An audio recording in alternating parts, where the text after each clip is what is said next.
So on different days, I like to give different layers of interpretation to the paintings. Gianmarco already mentioned that there was indeed a brand that advertised itself as selling the blackest black in the world as a paint. A Western brand, I must say, it's very telling. And it was actually a Japanese unknown brand that I already had in my studio. That was the darker one that I used in that painting. The darkest dark in the world became the light. It was actually the lightest color. The shocking bit was that even my own friends that are painters were telling me that this was the best black they've ever used. So marketing trumps reality. Quoting a great philosopher, Trump. Marketing trumps reality. And I thought I have to make a series of paintings about that. The Exiled, a marvelous sculpture by Soares dos Reis. He was our great sculptor of the 19th century. And I was inspired by the mystical writings. They're quite medieval. The pseudo-Areopagite wrote once about the radiant black. A black that is so bright that you cannot look at it.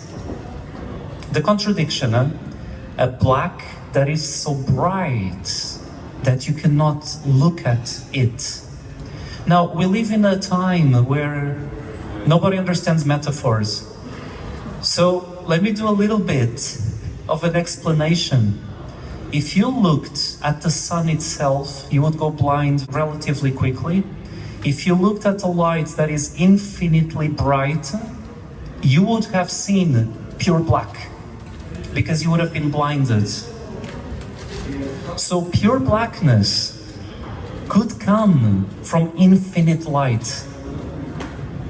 And these mystical writings of the pseudo-Areopagite, because he wasn't real, so you have the real one and then you have the fake one. This was written by the fake one, inspired my series of black paintings. The black paintings were done for the National Museum Soares dos Reis in Porto to celebrate the 150 years of the existence of this sculpture, The Exiled, which also appear in the film Alba Nera. By the way, Alba Nera in Italian, it means Black Dawn.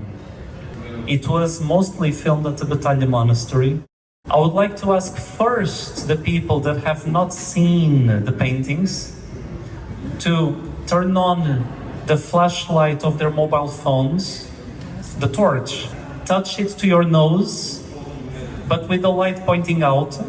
And now turn to the paintings. This is the series of Platigleam paintings, 2 of them from the Batalha Monastery and 3 of them from the temples of Nepal, more specifically the tantric gods of the New Ari civilization.